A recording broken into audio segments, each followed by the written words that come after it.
চট্টগ্রামের জেলাগুলোয় আসন্ন সংসদ নির্বাচনে প্রার্থীদের মনোনয়ন নিয়ে চলছে যাচাই বাছাই।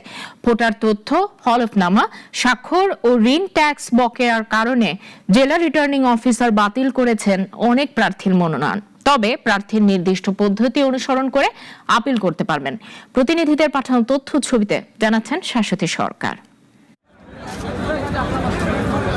চট্টগ্রামে হাটহাজারী, রাউজান, রাঙ্গুনিয়া, সীতাকুণ্ড ও পটিয়া আসনের মনোনয়নপত্র বাছাইকালে 12 জনের প্রার্থিতা বাতিল করেন জেলা রিটার্নিং কর্মকর্তা। এর মধ্যে রয়েছেন জাতীয় পার্টির একাংশের চেয়ারম্যান ব্যারিস্টার আনিসুল ইসলাম মাহমুদ, স্বতন্ত্র প্রার্থী বিএনপি নেতা SM ফজলুল হক এবং ব্যারিস্টার শাকিলা ফারজানা।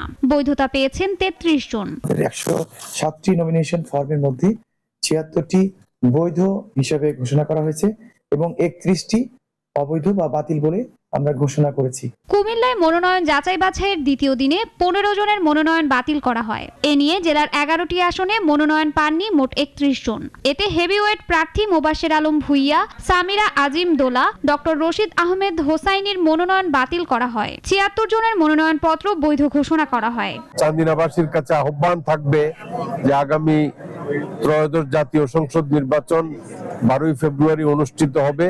সেই নির্বাচনে চান্দিনার মানুষ যাতে আমার পক্ষে থাকে। এই বিজয় চূড়ান্ত বিজয় নয়, চূড়ান্ত বিজয় হবে 12 তারিখ ইনশাআল্লাহ। যারা আমার সাথে দীর্ঘ এই পথ চলে আমার সাথী হয়েছিলেন, তাদের কাছে আমি ধন্যবাদ জ্ঞাপন করছি, আমি কৃতজ্ঞতা জ্ঞাপন করছি। মনোনয়ন যাচাই বাছাইয়ের 2 দিনে ব্রাহ্মণবাড়িয়ার 6টি আসনে 72 জন প্রার্থীর মধ্যে 13 জনের মনোনয়ন বাতিল করা হয়। বাতিল হওয়া সকলেই স্বতন্ত্র প্রার্থী ছিলেন। আমরা আশা করি একটা ভালো নির্বাচন হবে এবং এই নির্বাচনের মধ্য দিয়ে জনগণ তাদের ভোটের অধিকার প্রতিষ্ঠা করতে পারবেন। আজকে আমি মনোনয়নপত্র স্বতন্ত্রভাবে দাখিল করেছি আমার নিজের ব্যক্তি স্বার্থের জন্য নয়।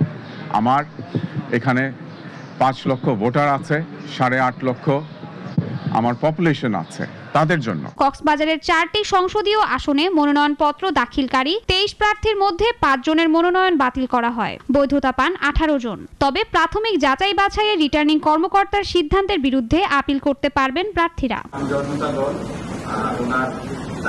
শাশ্বতী সরকার, নাগরিক।